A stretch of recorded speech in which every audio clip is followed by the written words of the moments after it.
היום יום שני, ו' באלול, תשפ"ד, 9 בספטמבר 2024. אנו נמצאים בביתה של הגברת נלי גריסגוט, בפרותיה בכפר, ונשמע מפיה את סיפור חייה. שלום. Shalom. Can you tell us about your childhood, where you have been born? Anything you remember, please. Well, if you would like to know, I was born in Berlin, Germany, 1930. But before my birth, there's a little story. Okay. How is it that I was born in Berlin?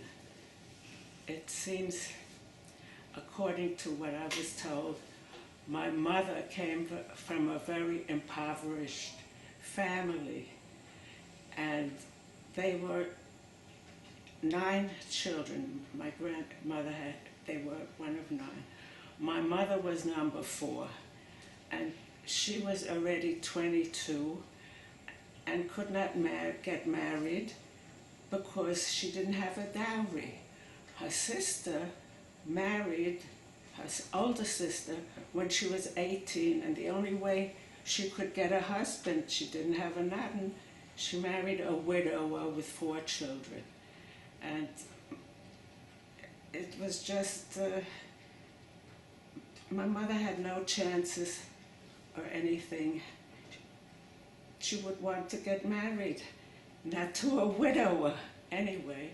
And then she also realized there was a lot of poverty, and she had the courage to leave and go to Berlin, where this was in the 20s, in 1920, before Hitler, before anyone dreamt that such a crazy madman would come on the scene. So anyway, it was in the 20s. The opportunities, if someone wanted to work, they could. And my mother started to deal with schmattes. You know what schmattes is? Yeah, schmatter business. Right, she had a schmatter business. Somebody lent her some money there. She had some distant relatives who were very helpful. So she built up a very good business. They say from rags to riches. Eventually, she was selling material, textile, and she had customers, German people, a lot of them, very polite, the Germans were anyway, but that's besides the point. But she did make money and first thing she sent it back home, and a lot of money, and her siblings, she had a business. She established a business for herself. It took 4 or 5 years or so. My mother was, at the time when she came to Berlin, only 22 years old, but by the time she was 24, 25, she had all her siblings come, and not all, I mean, not her older married sister, but she did have 2 sisters coming and 2 brothers, and got into the business. And she had already a few shops, different places. Yes. Branches. She had courage. She spoke German fluently, and she went to, anyway, so they were all single, her younger sister. And then and she went to Shatran, you know, and she only wanted a dati, a Shomer Shabbos man. I mean, she had opportunity to get married. She was a business lady and had, but there were very few dati men. So she went to Shatran, and my father had come from Hungary. Did I tell you that my mother come from Czechoslovakia? My father came from Hungary. He was Hungarian born anyway. He came to Berlin also from an impoverished family, but he was not a businessman. He was teaching bar mitzvah lessons. That's how he made the money. And the Shatran got them together. They knew each other for 2 weeks and they got married. This is how it used to be. This is how it used to be. I didn't hear this. This is how it used to Yes, be. yes, it used to be. So, and my mother did speak Hungarian because Czechoslovakia was ruled by Hungarian Empire or something, whatever it was. Anyway, I was not born yet. Over there, she took him into the business. He was not much of a businessman, but he got into the business. He knew how to teach for bar mitzvah. He was teaching for bar mitzvah. Yes, but he liked the idea that my mother had money, a lot of money. Okay. I don't know exactly. I can't swear to this. It was successful. He adored my mother, and it was terrific. It's because at the time she had a lot. It was. He wasn't suited for the business world, but he wound up measuring material for her and cutting. He was able to do it. Anyway, what I'm coming to is by the time my mother, as she got married, she was 29, and she had a firstborn child, which he was stillborn. It was very sad, terribly sad. 2 years later, I was born. So you can imagine I had all these uncles and aunts, and I was alive. And I was spoiled, pampered. I had a wonderful life. Everybody looked at her and made a big fuss over me. And You had a wonderful life. early life. Until when? And I got my father adored me. Well, until 1936, actually. I was born in 1930. Hitler came to power in 1933. And I was 6 years old when I realized about the Holocaust. How did you realize? God. What happened? At 6? Yeah, at 6. How could you know anything Yeah, about? but I rather wanted to tell you first about my father. He just took me. He was kind of. He took me to all kinds of museums, and I remember that, and always gave a treat. And I remember, I don't know, you say you understand German. My favorite food was Schlagsahne. Oh, You know okay. what Schlagsahne? Schlagsahne is Katzefet. whipped cream on a cone. Ah, did I enjoy that. And I have a very clear memory of it. I was 3 or 4. Anyway, in the meantime, I also went to visit in 1935. My mother was able, not my mother, my aunt, was able to take me to Czechoslovakia to meet my grandparents. Yeah. So that was a wonderful experience for me.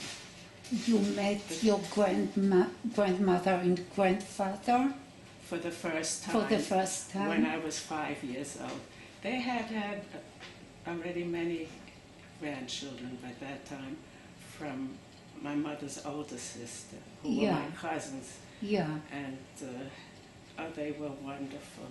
And when I was 5 years old, visiting over there, I was there for maybe 3 weeks. I don't exactly, but I have a very good memory of it when I was 5. I was visiting, um, I made a lot of friends, but they couldn't speak German. And, well, I don't remember that I was saying it, but my mother told me later on. I said I had these little friends, and they spoke Czech only, or whatever they spoke. We couldn't communicate, but somehow we did. But I said, my God, these children are so dumb, they can't even speak German. So they made a joke about that. Anyway, that was a wonderful experience. And that was a wonderful childhood. Yes, oh, I met so many cousins. Because yes, I forgot to tell you, my mother also had an older brother. He was the oldest, and he had a lot of children. And I got very friendly with them. My mother, my mother always sent money. And all the hand-me-downs to my cousins from me, and hand-me-downs. So it was, I didn't have to care. But then you asked me about 1936. I went to Adas Yisrael, a Jewish day school, Dati religious. I have a photograph of it. And by the time I was 6, I learned to read a little bit. So I'm playing in the park. I love playing in the park. And I see benches, and it said on the bench, I can't forget it, Juden verboten. Could not sit on a park. That's how it started. So, yeah. So I understood that very well. And when I would be going to the first grade, and eventually, as we were coming out of school, class, there were the Nazi youth throwing stones at us. So you can imagine, realize what was going on. A little child. I was 6 years old. Wow. 6.5. Closed the school. It was Adas Yisrael.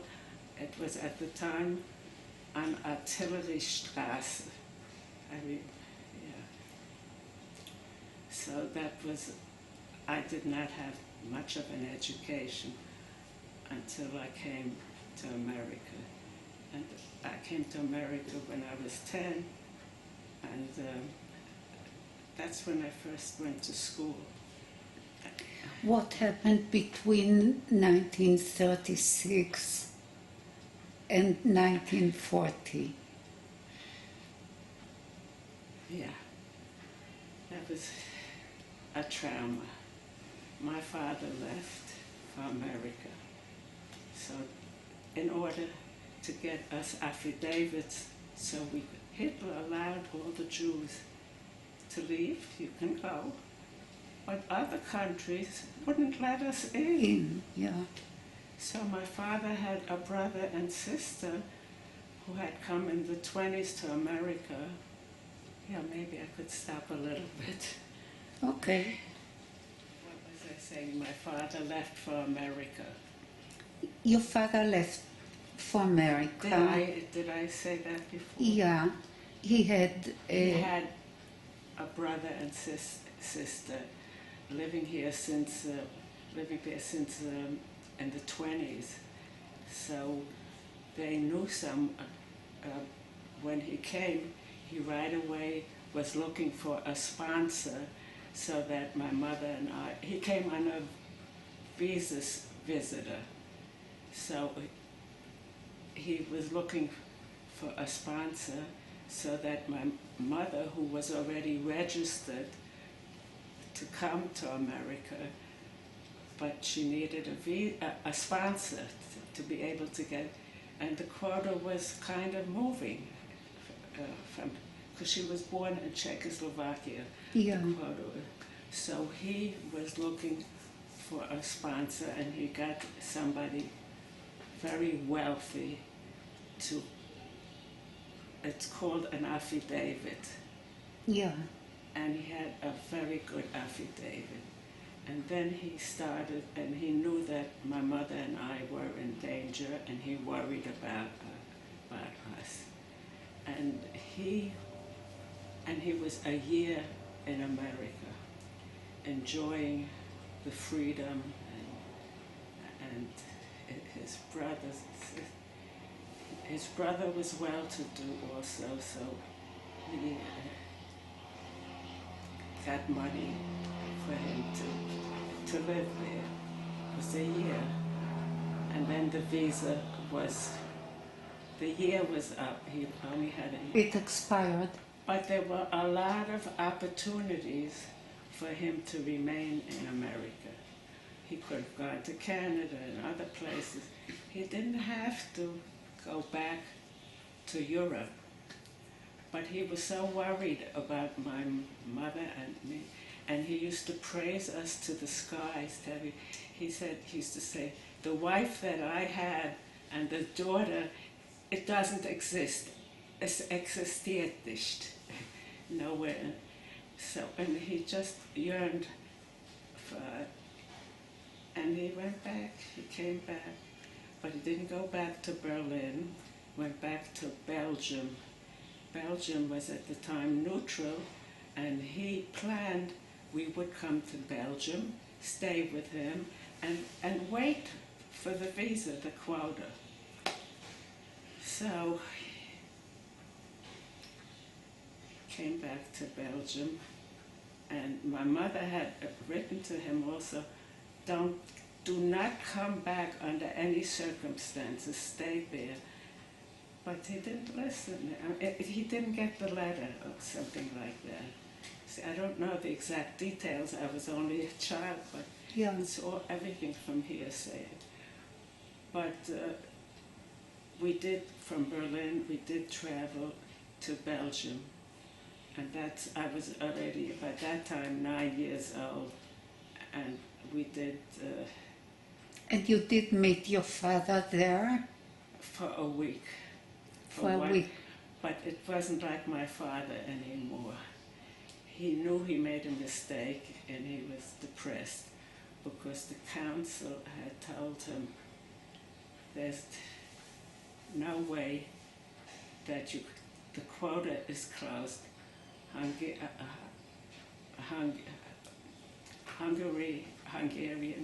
Hungary is at war with the United States, and he was considered an alien.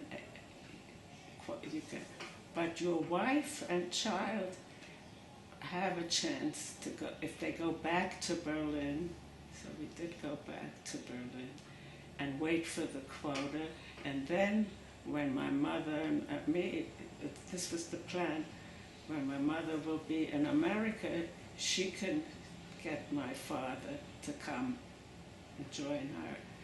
So this was the plan.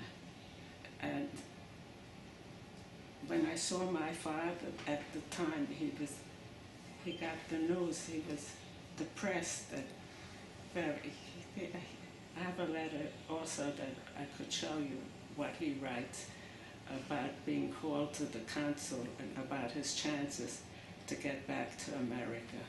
And the advice was, like I said before, we should go back to Berlin, because from there, my mother and I I'm repeating myself, so that's okay. So we went, I said, why am I saying this? Because my father was depressed, and I said to myself, he doesn't love me anymore. Wow. I had the feeling, because yeah. And I remember the visit very well, very well. We went back to Berlin, and all the atrocities, a lot of them were taking place, including we were evicted from our apartment, thrown out. We had to go to a ghetto and live with a family. with another family. We were 4 families. You went to the ghetto. Where? Which ghetto? Maybe it You was, don't remember? It's okay. I don't know even if it was a ghetto, but it was a section where all the Jewish Okay. people live. Yeah. A lot of little incidents. My mother at business, she couldn't be in business anymore, but she didn't look Jewish. She had blonde hair and blue eyes, and they said to her, "How come you married a Jew?" You know, that was an eye-opener. Yeah, that happened. I'm going back a little bit to the remarks. These polite Germans, Okay. yeah, and how they have a few incidences myself that I can say that, but the worst one was where we had to move to the apartment where 4 other Families. They didn't have a bed for me, and here I am 9 years old, so they put me in a crib. I was too big for a crib. That's how I slept, and we didn't get to eat too much because the food was rationed for Jewish people, and it was like, I think it was Rosh Hashanah or something, and we were living with these other 2 married couples or 2, 3 couples, and the Nazis knocked on the door 6 o'clock in the morning with their guns. They came walking through my room because I was placed in between room where I was got the men out of bed in their underwear where the men are and marched them out through, I can't forget, marched them out through my room at gunpoint with their high boots. Yeah. And the next, yeah, it was a terrible scene. The next 2 days, That was Rosh Hashanah. it was around Rosh Hashanah. I think Okay. it was Rosh Hashanah. Yeah. Rosh Hashanah of 1939. Yes. Yes. Okay, so that was The war was on already. the war. Yeah. The war Okay. was on. The war was on. I mean, I have other little stories. Okay, Where- please. I'll tell you another story also before that, but this was the most traumatic. The next, I'll go back, I think a day or 2 after, I don't remember. My mother and the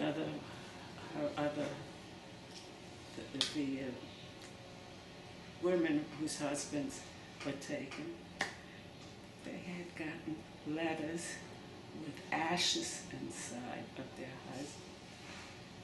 And they were crying, and they're trying to protect me from knowing. But I knew everything. They didn't tell me, but I knew. It was, It was a they hell. were weeping, and I can't begin to, including my mother, everybody crying. I can't think of the word right now. It was horrendous. It was horrendous. It was terrible. I was aware of everything. So one day, before that scene, I did go out into the street. I was walking, and from behind me, they knew who was Jewish. I got a big slap. Somebody slapped. 9-year-old. Yes. Yeah. But this was also a young boy, maybe 14, I don't know. Okay. I'm turning around, and I see he's taking a stick about to beat me up. And I don't know I think Hashem was with me, I believe. And I don't know how it happened. I was near a corner, and I rounded the corner, ran into the building, ran up to the 5th floor. This was in the morning. He probably found somebody else to beat up, but I was scared to come down. My mother had so many people looking for me. Wow. Yeah, I came down when it was dark. So, yeah, I remember. And, other little incidents, but not as horrendous. I won't go into them.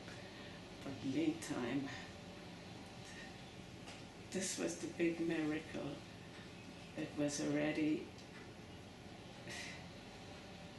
January, no, it was already December or something, and we were prepared. My mother was preparing to go as a maid to London, and I was supposed to go to the kinder transport, something like that. So she got a letter. You got the visa. Ooh. Because it was from 1937. She was listed, and the visa was going. And we went to Italy, and we went up from Italy on the last boat out to America. Do you remember the trip? Ah, it was January 1940, Okay. and it was a storm at sea. Ooh, ooh, ooh. And I was nauseous like never before. Even when I had my children, I was not that nauseous. Wow. I wouldn't get off I was like in a bunk bed. Yeah. I was on the top. I You would would not move. get off, and I wouldn't eat or anything, nothing. So my mother had $1 left. I mean, she gave her last dollar to the steward. They put me on a stretcher. She wanted me to be on deck to have some air. Fresh She air. was very worried. Yeah. 9 days on the thing. So I remember he put me on a stretcher, took me up to the deck, and I was screaming all the time, leave me alone. But then we landed February 1st, my mother, we landed in Ellis Island, yes. And the minute I landed, I felt wonderful. I was okay. Okay, how was Alice Island at that time? With other people coming into the United States. You remember anything of I it? remember a lot of people, and my aunt, my father's sister, who I'd never known, and her husband and my father's brother came to pick up me and my mother. But they didn't know what we looked like, and my mother didn't know what they looked like. And there was a crowd of people. There were a lot of people. And we're standing there. We're standing there. It was called Castle Garden. Castle In Garden. 1940, Yeah. could be. Castle Garden. It was not like before, afterwards. There were more, I don't know, or before. Okay. People were not let in if they were sick or anything. But anyway, I remember we're standing there. They found you? Listen how they found me. I got restless. I was a kid. I just kind of walked away a little bit. And my mother was yelling, "Nelly, Nelly!" That's how they found you. And they heard her yell, "Nelly," and they came over. Yeah. And then we had experiences. My aunt here, we came to her apartment, but she had only 3 rooms. She lived in a small apartment. She wasn't very well to do. And my mother saw it, she was crowded, and so it was Thursday that we arrived. February 1st, 1940, it was on a Thursday. Okay. And we were there Friday, and she was cooking for Shabbat. And lunchtime she said, "Would you like some soup?" I said, "No." She said, "Why not?" I said, "I want to save it for tonight." Thought that that's all that I could eat. I didn't know I could have some soup lunch, and so yeah, I remember that. And but we left for the Hayas on Sunday because she didn't really have any room, and my mother was very proud. And the joint refused to give my mother any kind of support or money, because they said, "You have very good affidavits." I don't know if you heard of Horowitz Margaretten. It was a matzah factory. They were distantly. A matzah factory, okay. Yeah, and they said, "Go to them, and they have to support you." You know, my mother was very proud, and she didn't go to the joint or ask for additional help. So in America, we were very poor. What did she do? What did she do? Because any money she that has my to live. uncle had sent to my father. Okay. My mother tried to establish again a business. It didn't work in America. I don't know if you heard of peddlers. Yeah. I think my mother was the only woman peddler existing in the world. She peddled. Wow. She went from door to door. Somebody lent her some money to buy some merchandise. It was underwear, something, you know, and if they would want to buy. And she went to different, where there were a lot of people, like people working in a factory, and she peddled, and she barely made a living.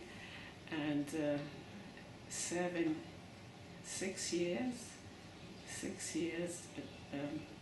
we lived in a cold water flat. I don't know what. Okay, if you know no what a heating, cold nothing. water Wow. flat. Okay. No heat and no hot water. So, because my mother, any money that my mother received from my father's brother, my uncle, he sent, which sometimes he didn't even get. And that's a whole story all over again, because that he was writing letters to my mother. My mother practically lived in Washington, D.C. America refused to give him a visa. And here my mother spoke. I even wrote a letter to Mrs. Roosevelt. Mrs. Roosevelt was the wife of the President of the United States. I received a letter, and I have all of the documents. I received a letter from the State Department. My dear Nelly, we have your letter written to Mrs. Roosevelt, because I wrote a letter. I'm a girl 12 years old. This was 1942. And and all about my father, and we miss him, and we need him to come. He said, "Unfortunately, your visa was denied," or something. And then he got, and I have so much to say about the anti-Semitism of In America. In America, horrendous. They even had sign also. We were free, it wasn't widespread, but Jews and dogs not welcome, things like that. And there was a lot of anti-Semitism Yeah. What did you know about And your I have all, I can show you. That's why I have all the letters here that my father wrote. So pathetic. What He did missed you us know so about much. him? He said, I felt I want to die. He said, I can't be, it was unbelievable. And he said, but God will help us. The war can't last forever. When he tried to cheer himself up, and we will be once again a united family, something like. And my mother was it. And by the time she finally got approved, he was already killed in Sobibor. That's a whole story. How did he get to Sobibor? Pardon? Did you know about how? We didn't know anything No. until after. I didn't even know how he was killed. There were some witnesses that he was on the death train. So, and everybody after the war who was alive communicated with their relatives, but we had no contact from him, nothing. And I found out 60 years later what really happened through the Red Cross. What did you find out? Find out that he was one of 1,000 under Eichmann's command, and all of them, 6 of them I think were able to escape. 3 of them they recaptured. I think 1 made it to Israel.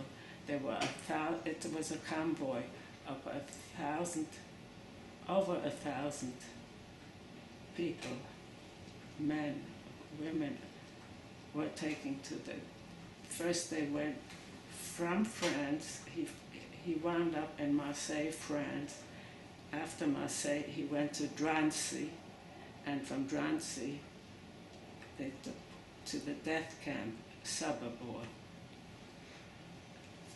all gassed to death. We didn't know. After the war, like everyone else, in Auschwitz, soon in Auschwitz, I always had no evidence. I thought maybe somewhere he's alive, and he got amnesia and he forgot or something. Probably, we didn't know that. I didn't. My Yeah. mother knew because there were witnesses that once you were on that train, didn't come back. I have a picture of that train as well in the book. Now, what about school? What about? We'll take a big breath. We need to breathe now. Okay? Yeah. How about school? How did you learn English? How about school in America? Ah, that was very interesting. We lived in a very poor neighborhood. The education was, first of all, I couldn't speak English when I first came. They didn't know. I remember they first placed me in the 3rd grade. I walked in and she goes like this, the teacher. I don't think they were aware at the time from where I came from or how They didn't want to know. I think that especially I hate to say it, the Jewish people in America were apathetic. So maybe they didn't realize it was, we were called the refugees. And they thought we were born yesterday. We didn't know from any, this is how you turn on the light. In Berlin, they were far advanced than in New York in those days. Yeah. We came from electricity, we came from telephone. From a culture, from museums, theater. They had so much. yeah, they thought only the American, well, anyway, that was then, at that time. So then I couldn't speak English, so they put me into the first grade. I was just a big girl, and I was embarrassed. Yeah. But within 3 months, I made it back to the third, fourth grade, because when you're young, you pick up the language quickly. I remember people correcting me. I couldn't say the. You know, that was very hard. Yeah. So eventually I learned English to an extent where I didn't have a foreign accent anymore. I was young enough to be able to, yes, and then I skipped a lot from third to the fourth and fifth, yeah, and the education. It was a poor neighborhood. We lived in a very poor neighborhood, and they sent teachers there who were not very qualified. Which neighborhood was it? It was the Lower East Side. Ah, okay. On Rivington Street. Okay. Public School 4, PS4. We had an elderly teacher, probably as old as I am now, I don't know. And she had some little kid come, her favorite kid, scratch her back. and then she had us write, I must always behave in the classroom 500 times, right, sit and write. She was this was the education, but and then I had to go to a junior high school. They were children of the mafia. We were scared to death of those children. Okay. They were rough and tough, and even the teachers, not a good education in America. So then Beis Yaakov was beginning to open, but they had very few students, and they were encouraging us. I was in the 7th grade at the time. I think I was in my right grade, almost in the right. But Beis Yaakov was starting high school, and they only had the 9th grade. But my mother wanted me out of that school. I was afraid to go to school, even in America.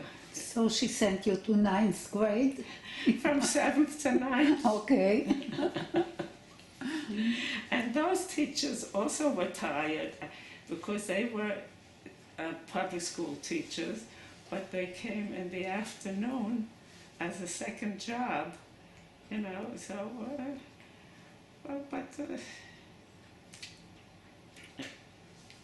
Any good memories from school? friends. I had Friends? Yeah. Okay. Yes, friends, but they only offered academic course, and I felt my mother, we were still very poor. I've got to make money. I was 16, 17, and I was determined to learn. I wanted to learn. I didn't learn typing, so I could be, and shorthand, so I could be and they had assured us that the typewriters were coming, but they couldn't afford the typewriter. I learned shorthand a little bit, but I needed more commercial courses. I wasn't interested in academic courses, and I decided I'm going to back to high school, which was considered a very good high school.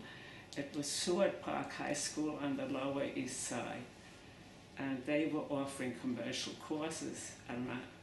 So the director, the one who started the Beis Yaakov school,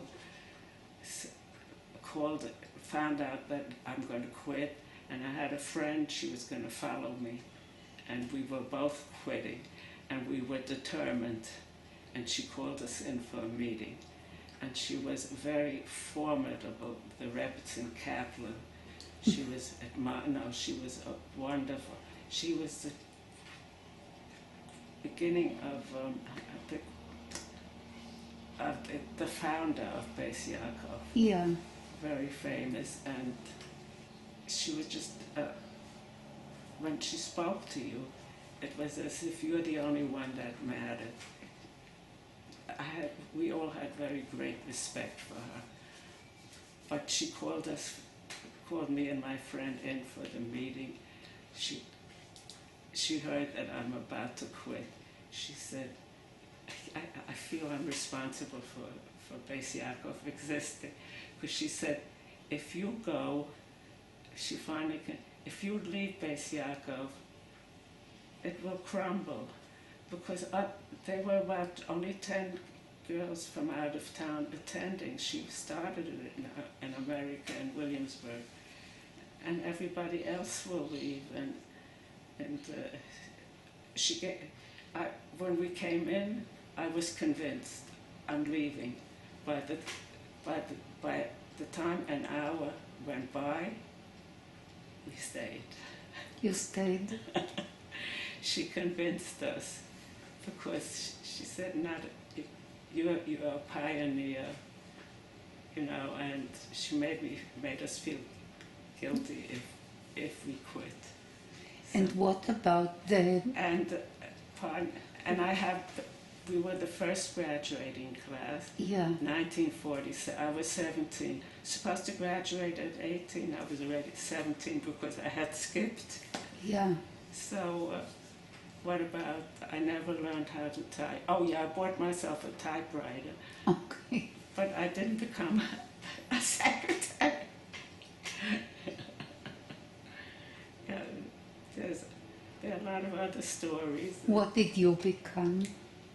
I became a special ed teacher. Special? In public school. First, well, that's another. I had 4 children, God bless them. Wait. We are running. At that stage, you're 17, you finished high school, and you have to decide what you're going to do. Yes. Right? Yes. So you decided? So I became, I got a job as bring back a memory. That's a long time ago. I was 17, and somebody knew somebody from, what's the name again? A charity organization. Okay. Yeah, and she knew that I was looking for a job, and she knew the guy who was running. What? The joint? I have the joint, Bobby? What? The joint? No. No, it wasn't a joint. Highest? It was a charity organization. Highest? Not the highest. No. How do you call charity in Hebrew? Tzedakah. Tzedakah. Tzedakah. Doesn't matter. It will come back. It'll come back to me. It will come back. Tavia was my boss. Anyway, I went to him through recommendation. He used to go on the radio, make a speech, and get money for charitable purposes. And I went in there, and he already knew about me. And he said, "How old are you?" And I needed to be 18 in order to be able to work. I said, "I'll be 18. And he looked at me. He said, "I know you'll be 18, but when?" He was a very personable guy, and he was a very wonderful boss. and I sat behind the desk. I did some clerical work, but I didn't do any typing. Most of the time, he went to make speeches, spoke, for, and I got the phone calls, and I had to write down who called. It was the most boring. I made $25 a week. That was a lot of money for me. Oh, before that, I also tried to earn money. Different stories, but it was very boring. Yeah, but he was very good, and from 9 to 5, I just sat there and didn't do much. How did you become a teacher? Oh, that's why I said I got married and I have the 4 children, and I raised. They got older. There was no such thing at that time, women going to work. My husband made a decent living, so everything was good. How did you meet him? Where did you meet him? That's another story, yeah. How I met him. My mother did remarry a landsman, yeah. Okay. And this landsman also lost his whole family because he had been in America, and he was so dati, was very dati. He didn't want his family to come over to America. He came way back, but he came also to make money. So his family, his wife and children, with four children, were all killed in the Holocaust. And he came from Czechoslovakia and knew my mother from way back when they were. And then when she came, he tried to help her a little bit. And after there was no contact, my mother had a heter. They got married. They got together. They got together. And my mother come from a Hasidic family, and she was happy. In Germany, she could not be Hasidish, no way. And my father couldn't be religious. But she liked the idea of being married to a landsman, a Hasidic. So, How did you meet your husband? well, that's what I'm coming to. So he was my stepfather. Yeah. And my stepfather had one relative, not a blood relative, his wife's, his first wife's son came to, an aunt, his aunt was his mother's sister, and he worked in the Aguda in Belgium, and he came to visit his uncle, and his uncle was my stepfather. Okay. So he came in, and I thought I was 17, also shortly after I read, and the first thing when he walked in, I remember thinking, this is a character. I thought he was already 25, 24 or something, or almost. So I didn't think of him as a husband. What you mean But by a character? Pardon? What you mean by a character? He's a very interesting, unusual person. Okay. I never met anyone like that. I mean, but I didn't think of him. Okay. Didn't think romantic or any. But I was going out. They were shidduchim when you're young, here and there. I used to even ask him, well, what do you think about this guy who's taking me out? I didn't. Okay. And he was supposed to stay for 2 or 3 weeks and go back to Belgium. He came in as a secretary or something, whatever.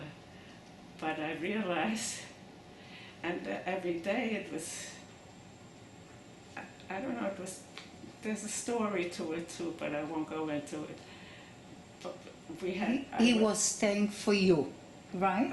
it was, it's like a year and a half, and I said, and I felt that this is for me.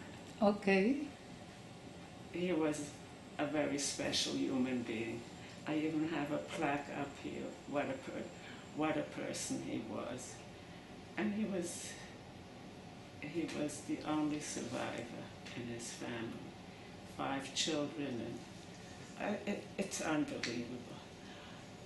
It was very unusual, though. He must have had the pain, because when we got married, he really, under the chuppah, he cried and cried and cried, because his parents couldn't, you know. But on the surface, he had a sense of humor, that witty, that nobody ever had. And every time, even if I heard, he made a joke, and I heard it 2 times and 3 times, I was hysterical. He was very, yeah. And towards our romance, it was like, you say, he ran after me until I caught him. Okay. Something like this. That's great. Something like that. I was like something it. like that. You want to say about... We were very, yes, it was, we didn't know how the other feels, and it was, it's hard to describe the romance or something, but he was a wonderful husband and a good provider. He worked hard. And he never, I don't know anything about his mother. His father, he published a book here about Okay. what his father, oh, there's a whole story that, yes, yeah, that he wrote. But anyway.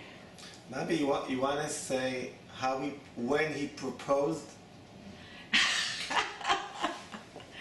Yeah, well, he didn't have any parents or anything, but he did have one cousin from his father's. From his mother's side, he had no one. From his father's side, he had this cousin who he was very close to. This cousin was 10 years older, and this was like a parent, you know. So we took a walk Rosh Hashanah evening, and I knew we were already heading towards being very serious. So he can't present me to his parents, but we went to his cousin. The cousin should meet me, and he wanted to know, well, anyway, the cousin approved, you know. So I figured, okay, things are happening. But we didn't talk about it anymore, just went to visit his cousin.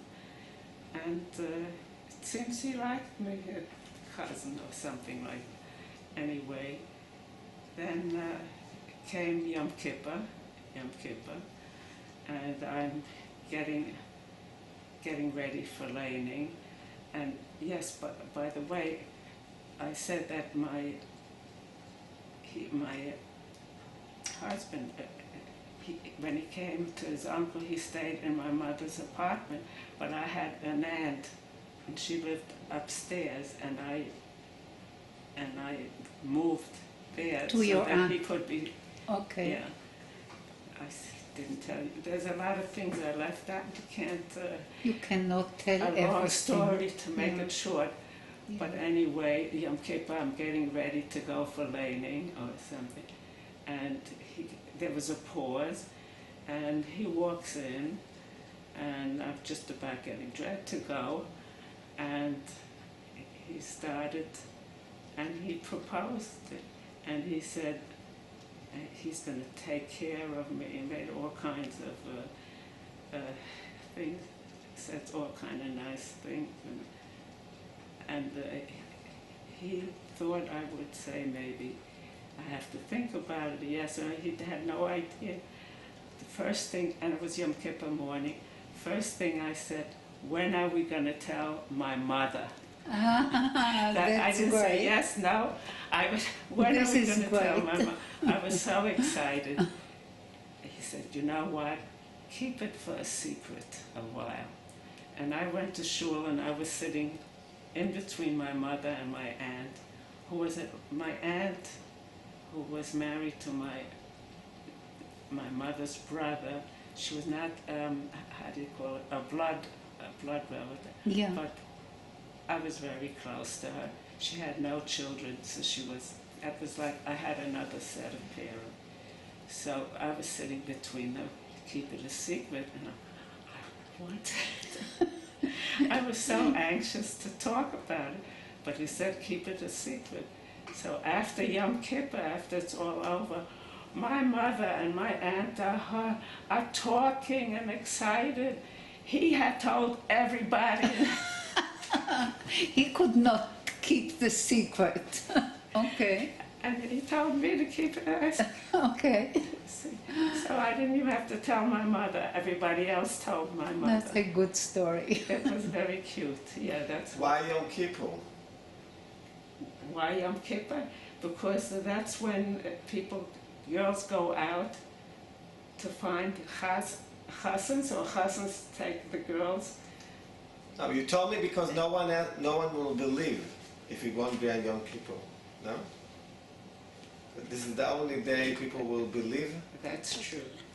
Yeah. Yeah, I lived in Williamsburg at the time, a small little. Okay. Yeah. Williamsburg in Brooklyn. It was not. It was becoming Hasidic. Okay. It was not when my mother and my stepfather went to live there. It was kind of young Israel. It was more modern Dati. But after the Holocaust, everybody coming from Europe, it became ultra Hasidic. Ultra Hasidic. Okay. Tell me about your children.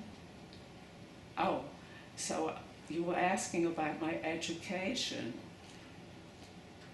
Yeah, so but I was also very anxious to make money.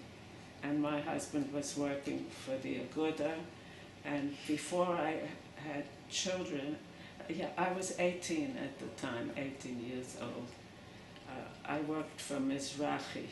He worked for Aguda and I worked for Mizrahi. Okay. So, yeah, also clerical work, nothing much. If you made $5,000, I don't know if you know, it was considered a good living a year. Anyway, I quit because You raised children? yeah, I didn't believe at the time, very few women who had children. First of all, you had a full-time job. You didn't have a washing machine. You didn't have a vacuum cleaner. You had to... You had work to do. So, and I didn't have much of an education. Okay. So, by the time my youngest daughter, his mother, was 6 years old, she went to day school, all day, first grade. And I said I was left to be free a little bit during the day. Okay. Kids were, I already had a 14-year-old and a 6-year-old. So I wanted to go to work, and which I did. Somebody hired me as a cashier in a luncheonette in Manhattan. And people were standing on line lunchtime, and you had to give change quick. I had no experience, but it was somebody I knew who was willing to try me. And you didn't have these registers, you had to count. And I gave somebody $1 change too much. I left the stand. I ran out into the street to find them, give me back. The people were waiting there. It was a disaster. One day, I quit. Okay. Before he fired me, I was no good for anything. No, I couldn't be a cashier. I had no experience. So, I don't know, a friend of mine was going to college. Well, anyway, make a long story short, I was 34 years old and I began college. And there I got for the first time an education. I learned things that people already had learned in high school. That was a real, and it opened up a new world for me, as is, saw other people, other cultures. It was, yeah. And my 14-year-old daughter used to wash the dishes for me at night, because I still had to tend to them. I started very slowly, you know, because I wasn't sure. But then I got into it. I finished in, usually people finish college 4 years. Took me 6 years. But that's great. So, and I had to decide midstream what I would like to, what I would want. And I liked young children, and I majored in early childhood. So by the time I graduated, I could not get appointed because all positions were taken. I graduated, I had my license also. I had to take a license exam. It was United Federation of Teachers. It was a famous union, and I had my license for public school, but there were no positions available, but I could be subbing every day. I subbed every day, which was very excellent for me at the time because I could still go if I did, but I worked every day. I was very anxious, and for me it was very, very good money. I think it was 10,000 a year. That was like unheard of. Yes, and it was, one day they asked me to sub, and I did early childhood mostly. I also had a substitute license. One day I subbed for a special ed class. They were it's a whole story. They were physically handicapped, the children, and there was a helper, and there was a nice woman there, and I worked there for a week, of subbing a few days. It turns out the teacher couldn't come back if I would stay till the end of the term, and I stayed, and there were positions open to get appointed with the union, because to get appointed with the union, it's better than the salary. The benefits were tremendous. Yeah. So, yeah, and I'm still enjoying the benefit now. That's good. Yes, I have a pension, you know. And what did I want to say? Oh, so I got into, I had a BA at the time in early childhood, but if I choose to remain, they allow me to be in early childhood, in special ed, if I take a few more Courses. I had to get my master's in special ed, and I was appointed. But when I got appointed to a school, they were not physically handicapped. They were emotionally disturbed. So I learned a lot, but I got through it.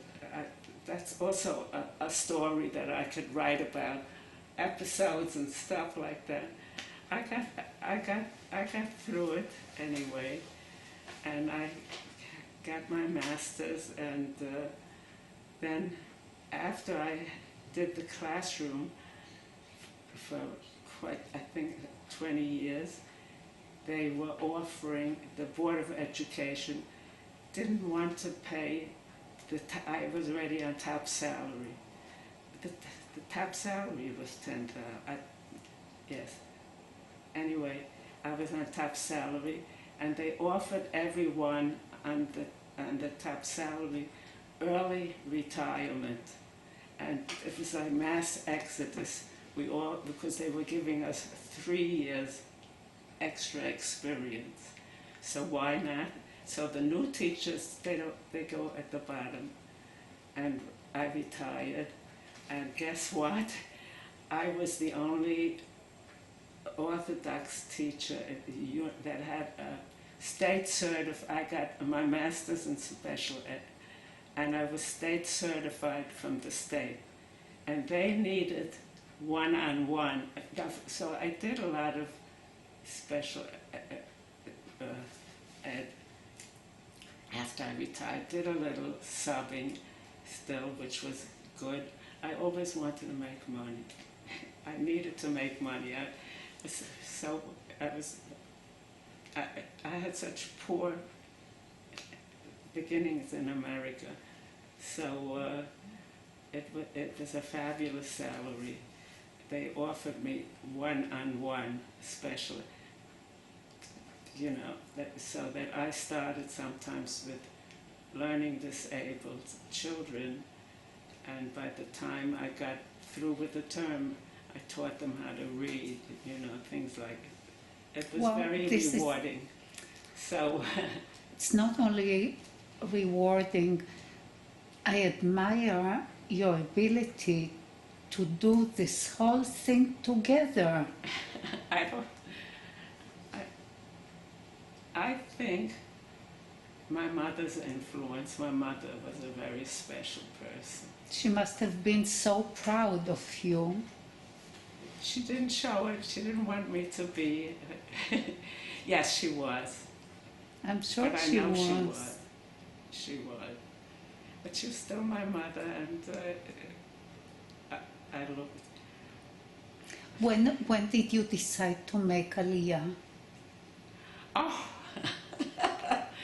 I have to say, my husband, he always wanted to make Aliyah. He did. But it just didn't work out with our careers and the children growing up.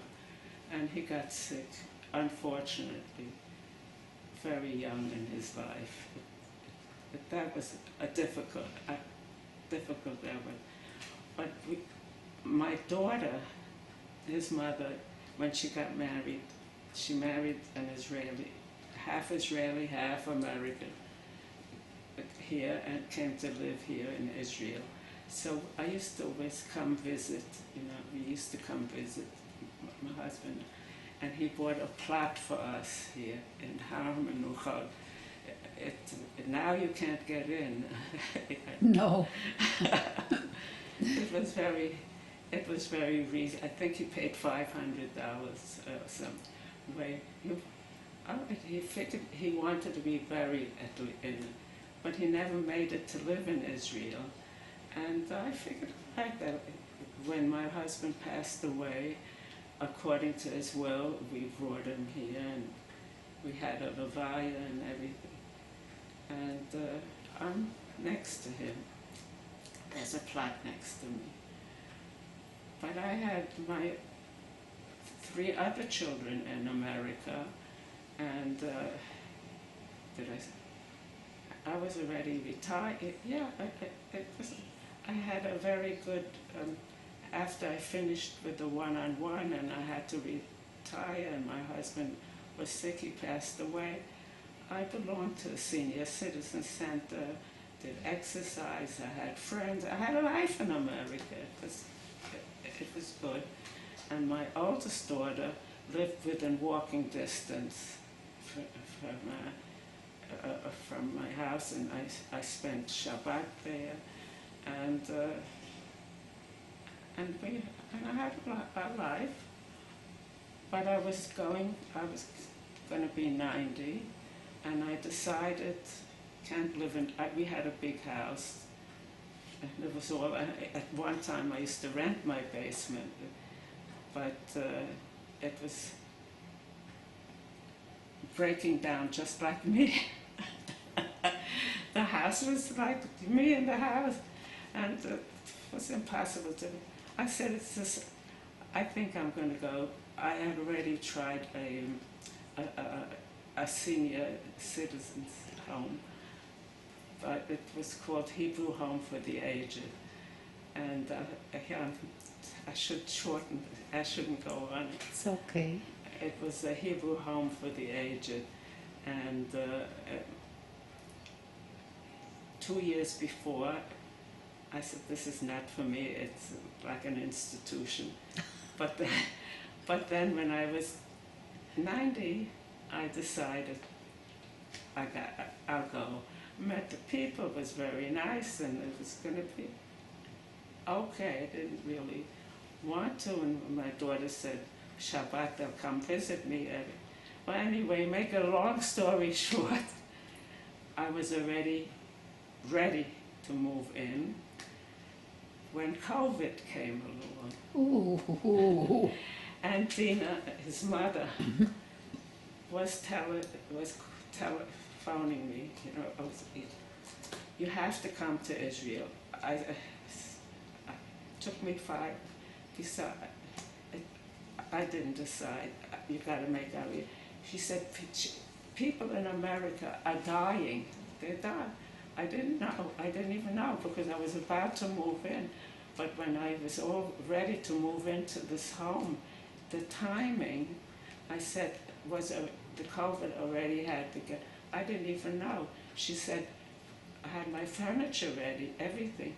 And she said to me, you could come, but your family can't visit you. Right. So I thought maybe for a week or two. I said, that's all right. And Dina called me. I didn't know. She said, you can't, that was the beginning. And she said, you have to come, and people were dying, and I was hearing about it. And I tried, and so fine. No, I said, I'm still not coming. I was with I wasn't ready to come. Then she said, Mommy, she said, come. You're not a prisoner here. You can always go back. I said, okay. That made me decide. Because I was already leaning towards it, people dying, and over here you'll be safe. In Israel it was still relatively safe, right? So it took 5 months for me to be able to come to Israel. I had to prove I was Jewish, I had to prove this, prove that. Okay. It was almost like coming to America. I'm telling you, it reminded me, and I even said so. Remember I said,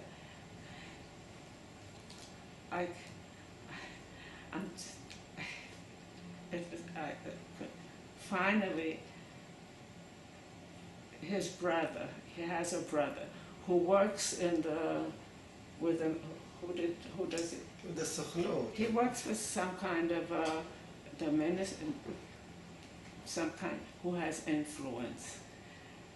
He told my grandma wants to come, and they're not letting her to come in.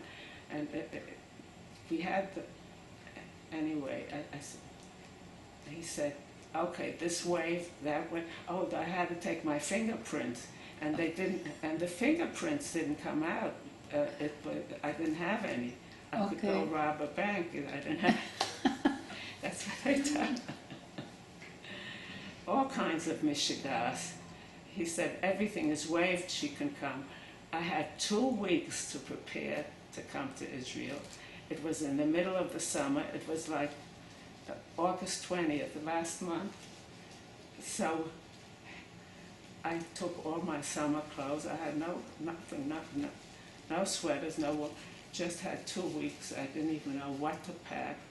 And limited with 2 luggage that had to be not over 50 pounds. So what could I come with? But But you're here. I came, yes, and I came, and when I came and I stayed for a while, I said, I'm not going back to America, ever. Why did you say? I just felt so wonderful with the family greeting me here, and I just... You felt it's the place for you? Oh, my daughter had already arranged an apartment next to her, and I just had a feeling I'm never going back, and I never did go back. And I was 90, and I'm here 4 years, and I lived there where she lives, and I lived there about a year, but it was lonely. Dina, her mother, was working. No one speaking English, and they got me to come Here. and this place is wonderful too. And I have to be healthy. It's great. Pardon? It's great. It is great. I made a lot of friends here, and I did all kinds of activities. You never get bored. I get lonely for family. I do get lonely for family. And I go for Shabbat many times to my grandson here. Daughter. I have wonderful great-grandchildren, and it's just, yeah, I'm very happy here. Do the other children come to visit you here? My grandchildren. Your other children? Yes, they came twice. They already. came. And she would come now in October, she said, but it's very expensive. Yeah, She's waiting. it became expensive now. And my son in America, I have 2 children now. Oh, the third one, the one I had 3 children, made Aliyah as well, one of my sons. That's Yeah. great. Yeah, he made Aliyah. Okay. I should have mentioned it. Will... Yes, he lives in Nahariya, yes, and Nitzbenet too far is my daughter. He lives in Ateret, right? They will all be here But then one day. then came the war. Life is not easy.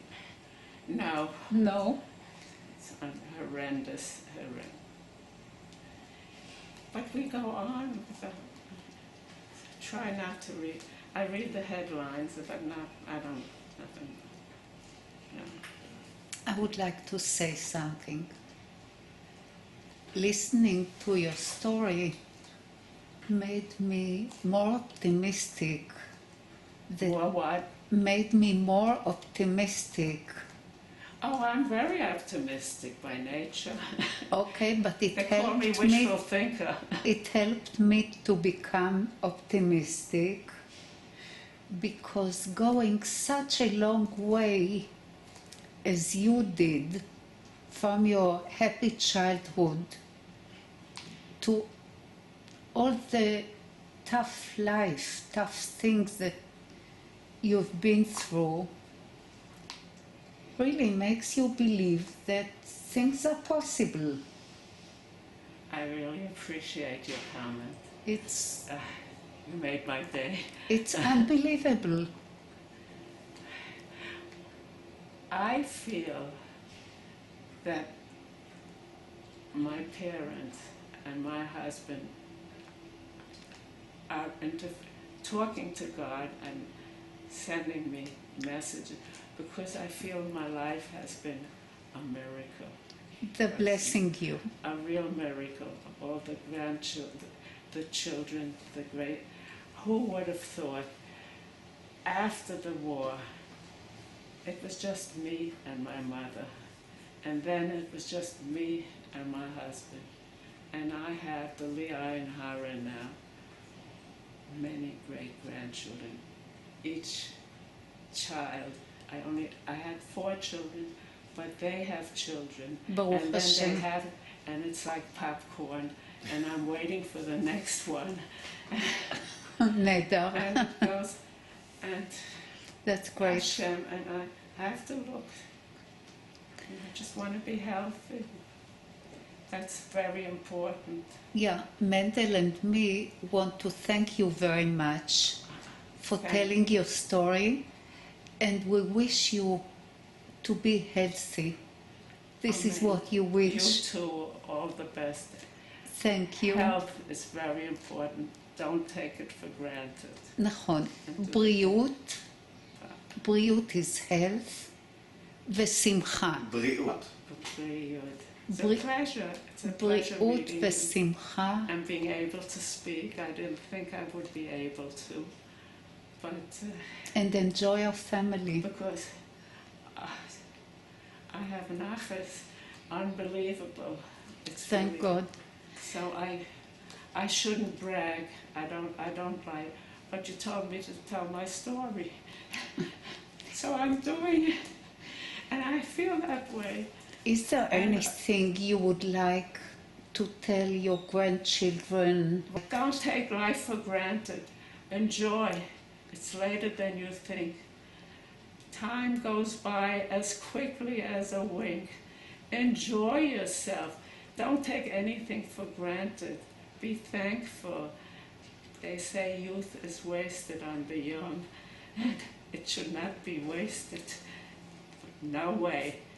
Accomplish what you need to do and what makes you happy and fulfilled. What can I tell you otherwise? It will be. I always say this. How does it start? Good morning. This is Hashem. Relax. Have a good time. I will take care of your problems. It will be good in the end. And if it's not good, it's not the end. Thank you so much. Thank you.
Till